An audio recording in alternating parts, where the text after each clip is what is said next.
안녕하세요. 오늘은 종자기능사 실기 시험의 항목별 배점과 항목별 시험에 주의할 점에 대해서 살펴보도록 하겠습니다.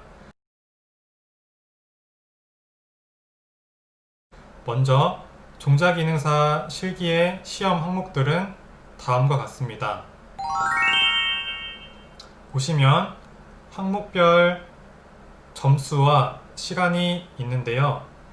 총 실기 시간은 2시간이고 100점 만점입니다. 태도 점수라고 해서 꼭 시험에 관련된 항목에서 감점이 없더라도 감독관이 볼 때 마이너스 될 만한 태도 점수가 있다면 태도 점수의 감점 요인은 감독관의 지시에 불이행하거나 또는 자기가 시험 본 자리를 정리하지 않는 것 또는 위험한 행동을 하는 것. 먼저 종자의 구조와 화설을 구분하는 시험에 대해서 이야기해 보도록 하겠습니다.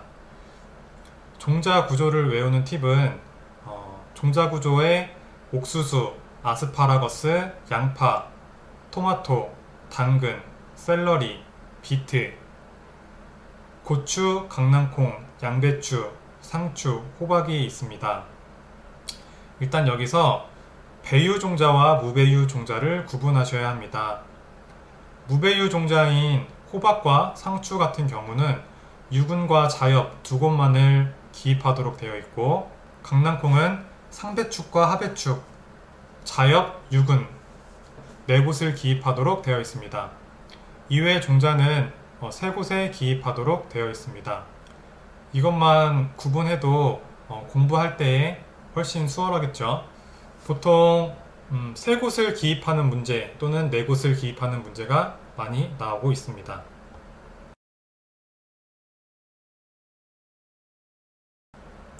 다음은 화서 구분하는 공부입니다.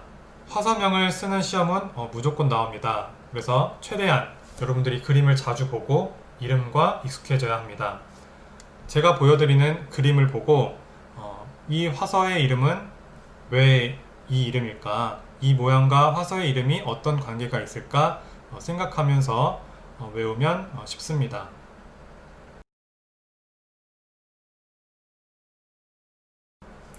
자, 그 다음은 종자 감별에 대해서 이야기해 보도록 하겠습니다. 종자 감별은 총 20문제가 나옵니다.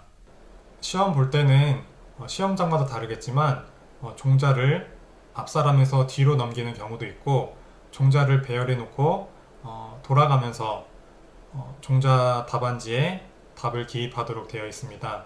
이때 종자를 관찰할 수 있는 시간이 충분하지 않으므로 공부할 때 종자의 크기, 색깔 또는 외관의 특징을 이용하여 외우는 것이 좋습니다. 종자 감별을 위해서 판매하고 있는 키트에는 총 100여 종으로 구성이 되어 있는데요. 이것을 다 보는 데는 시간이 너무 오래 걸립니다. 그래서 종자 기능사 책에 수록되어 있는 종자들과 또 후기에 나오는 사람들이 말했던 종자들을 위주로 공부하시면 좋겠습니다. 특히 작은 종자의 경우는 많이 헷갈리기 때문에 돋보기를 사용하시는 분들도 있습니다. 잔디 종자가 많이 헷갈리는데요. 레드톱, 켄터키 블루그라스, 티머시 이런 종자들은 외워도 헷갈립니다. 그래서 저 같은 경우는 이 잔디 종자가 나오는 경우에는 꼭 만점을 받지 않아도 된다라는 마음을 갖고 부담감 없이 임했습니다. 또한 그림을 그려서 외워놓는 것도 좋습니다. 그림을 그린다는 것은 종자의 모양과 색깔과 외관을 관찰한다는 의미이므로 그림을 그리면서 종자를 공부해두면 암기하는 데 도움이 됩니다. 자, 다음 종자를 공부한 뒤에 이름을 보지 않고 종자만 보고 종자를 맞춰보는 연습을 해보는 것입니다. 종자를 관찰할 때 돋보기와 자도 사용한다고 합니다. 돋보기는 작은 종자를 관찰할 때 사용이 되고요. 자 역시 작은 종자의 길이나 크기를 가늠할 때 사용하게 됩니다. 그래서 여러분들은 자와 돋보기를 챙겨가시는 것도 추천을 드립니다. 병해충 감별에 대해서 이야기해 보도록 하겠습니다. 병해충 감별은 10문제가 나오고 한 문제당 1점 해서 총 10점 만점의 시험 문제인데요. 이 병해충 감별이 어려운 이유는 사진을 보고 병의 이름과 또 사진 속에 있는 작물의 이름을 맞춰야 되기 때문인데요. 병해충 감별을 공부할 때는 지금 제가 알려드리는 시험 문제에 잘 출제되는 문제를 위주로 보시고요. 사진들은 네이버에서 검색하셔도 되고 여러 사진들을 많이 보시길 추천을 드립니다. 이 병해충 감별 문제도 암기의 문제이기 때문에 여러분들이 평상시에 사진을 보고 병해충 이름을 적어보는 연습을 해보는 방법으로 공부를 해야 합니다. 자, 그 다음은 종자 발화율 계산하기에 대한 주의점을 말씀드리겠습니다. 종자 발화율 문제 같은 경우는 계산식을 잘 적는 것이 중요하고 소수점을 맞추는 것이 중요합니다. 또한 단위가 써져 있지 않으면 퍼센트 단위를 꼭 기재해 주는 것이 중요합니다. 다음 미세종자 파종에 대한 주의점에 대해서 설명해 드리도록 하겠습니다. 간간히 감독관들이 저면관수를 하는 이유에 대해서 물어볼 수가 있습니다. 그래서 여러분들은 대답할 수 있도록 이 미세종자 파종에서 저면관수의 개념에 대해서 꼭 숙지해 놓을 필요가 있습니다. 다음은 채소 맛접에 대한 주의점을 말씀드리겠습니다. 처음에 맛접을 할 때에 생장점을 제거하게 되는데요. 생장점을 제거할 때 힘을 잘 조절해서 줄기가 부러지지 않도록 하는 것이 중요합니다. 생장점을 제거하거나 칼로 흠집을 줄 때 힘을 약하게 주는 것부터 시작해서 조금씩 더 강하게 힘을 추가해주는 연습을 평상시에 해보는 것이 중요합니다. 다음은 접목에 대한 주의점을 설명해 드리도록 하겠습니다. 접목 같은 경우는 접목도, 즉 칼이 사용되는 시험이기 때문에 가장 사고가 많이 나는 시험입니다.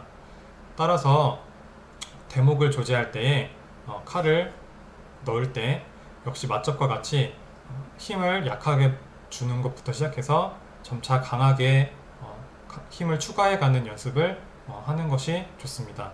저 같은 경우는 대목이 있고 칼이 있다면 이렇게 된 뒤에 칼을 위아래로 손목을 이용해서 힘을 줍니다. 그러면 칼이 조금씩 칼에 힘이 들어가서 대목에 흠집을 주는 것을 볼 수 있습니다.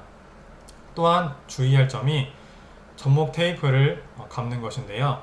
접목 테이프를 감을 때에는 온전하게 감아 주어야 합니다. 대목부터 시작해서 대목의 눈을 피해서 감기 시작해서 삽수의 눈을 피해서 감고 또다시 내려오면서 감아줌으로써 대목과 삽수가 튼튼히 고정될 수 있도록 해주는 것이 중요합니다. 자, 접목할 때 여러분들이 가져갈 수 있는 준비물은 접목도가 있습니다. 각 시험장에서 준비해 주기는 하지만 여러분들에게 좀 더 익숙한 칼을 사용하고 싶으신 분은 직접 구매해서 가져가는 것도 괜찮습니다. 여러분들이 시험장에 가져갈 수 있는 가져가라고 추천해주는 물품은 그 다음 돋보기, 그 다음 접목도입니다. 여러분들 여러 번 연습해서 꼭 좋은 결과 있기를 바랍니다. 감사합니다.